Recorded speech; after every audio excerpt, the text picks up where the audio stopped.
زوفی منہ پر ہاتھ رکھ کر اپنی ہنسی کو روکتے ہوئے بولی، اچھا جی، مجھے تو پتہ ہی نہیں کہ جناب کو باتیں بنانے کے علاوہ بھی کچھ بنانا آتا ہے۔ اچھا چلو بناؤ، کیا بنانے لگے ہو، میں بھی تو دیکھوں کہ کیا بنانا آتا ہے۔ میں نے چونک کر زوفی کی طرف دیکھا اور پھر ہکلاتے ہوئے بولا، تم باہر جاؤ، میں بنا کر لاتا ہوں۔ زوفی پھر ہنستے ہوئے بولی، لو جی، میرے سامنے تم بناؤ، میں تمہیں ناشتہ بناتے ہوئے دیکھنا چاہتی ہوں۔ میں نے کہا، نہیں، مجھے ایسے شرم آتی ہے، اور پھر تم میرا مذاق اڑاؤ گی۔ زوفی کھلکھلا کر ہنس پڑی اور میرا بازو پکڑ کر کھینچتے ہوئے مجھے کچن سے باہر لے گئی اور بولی، رہنے دو رہنے دو، بڑے آئے باورچی بننے۔ اتنی ہی اگر میری فکر تھی تو کل ہی آ جاتے، کل سے بھوکی بیٹھی تمہارا انتظار کر رہی ہوں۔ میں نے پھر اپنے دونوں کان پکڑے اور اٹھک بیٹھک لگانے لگ گیا۔ اتنے میں پیچھے سے آنٹی کی غصے میں آواز گونجی، زوفی یہ کیا بدتمیزی ہے، شرم کرو، حیا کرو۔ میں جلدی سے چھوڑ کر پیچھے مڑ کر آنٹی کا غصے سے سرخ چہرہ دیکھنے لگ گیا۔ زوفی بھی شرمندہ سی ہو کر سر نیچے جھکا کر کھڑی من من کرنے لگ گئی۔ آنٹی چلتی ہوئی میرے قریب آئی اور میرے سر پر ہاتھ پھیرتے ہوئے بولی، زوفی اتنی گر سکتی ہو، میں نے کبھی سوچا بھی نہیں تھا۔ وہ بیچارہ اگر کل کسی وجہ سے نہیں آ سکا تو تم اس کے ساتھ ایسا رویہ اختیار کرو گی۔ مجھے بھی شرارت سوجی تو میں جلدی سے آنٹی کے پیچھے چھپنے کے انداز میں کھڑا ہو گیا اور آنٹی کے کندھوں پر ہاتھ رکھ کر اپنی ٹھوڑی اپنے ہاتھ پر رکھ کر زوفی کی طرف مسکراتے ہوئے دیکھنے لگ گیا، جو ابھی تک سر نیچے کیے اپنے پیروں کو دیکھی جا رہی تھی اور ہاتھوں کی انگلیوں کو آپس میں مسلتے ہوئے چٹک رہی تھی، اور آنٹی اس کی اچھی خاصی بے عزتی کرتے ہوئے بول رہی تھی، زوفی، تم پڑھی لکھی جاہل ہو، تمہیں پتہ ہونا چاہیے کہ یاسر اور تمہارا کیا رشتہ ہے اور اس رشتے کا احترام اور عزت کیسے کیا جاتا ہے۔ تم ایک پڑھی لکھی جاہل ہو، یا پھر تمہاری تربیت کرنے میں مجھ سے کوئی بھول ہو گئی تھی۔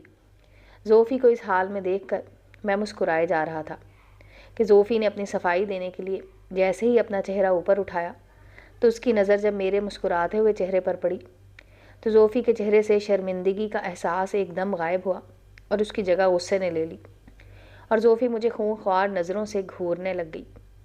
میں نے موقع غنیمت جانا اور بڑا معصوم سا چہرہ بنا کر زوفی کی طرف انگلی کرتے ہوئے بولا، آنٹی جان دیکھیں پھر مجھے کیسے گھور رہی ہے۔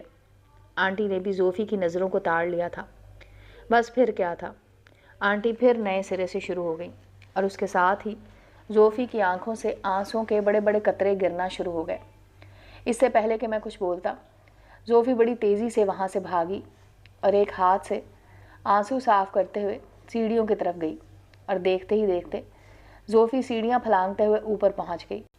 زوفی جب میری نظروں سے غائب ہوئی تو اچانک مجھے ہوش آیا اور میں بھی بھاگتا ہوا سیڑھیاں چڑھتا ہوا اس کے پیچھے اوپر جا پہنچا۔ میں جیسے ہی اوپر پہنچا تو زوفی رو رہی تھی۔ میں زوفی کے پیروں کے پاس کسی مجسمے کی طرح کھڑا اس کو روتے ہوئے دیکھی جا رہا تھا۔ مجھ میں اتنی بھی ہمت نہیں ہو رہی تھی کہ زوفی کو مخاطب کر سکوں۔ آخر کار میں نے بڑی مشکل سے زوفی کے پیروں کو ہلاتے ہوئے آہستہ سے بولا، زوفی، آئی ایم سوری، میری وجہ سے آنٹی نے تمہیں ڈانٹا۔ زوفی نے سر اٹھا کر میری طرف اپنی بھیگی اور سرخ آنکھوں سے دیکھا۔ زوفی کی آنکھوں میں اتنا درد اور تکلیف دیکھ کر میرا دل اچھل کر میرے حلق میں آ گیا اور میں تڑپ کر بیڈ پر چھلانگ لگانے والے انداز سے چڑھا اور ایک سیکنڈ سے پہلے زوفی کے سر کے پاس جا پہنچا اور زوفی کے چہرے کے سامنے دو زانوں ہو کر بیٹھتے ہوئے زوفی کے سامنے ہاتھ جوڑ کر روحانسی آواز میں بولا، زوفی پلیز اللہ کے واسطے مجھے معاف کر دو، مجھے نہیں پتہ تھا کہ میرے مذاق کی وجہ سے آنٹی تمہاری اتنی بے عزتی کریں گی۔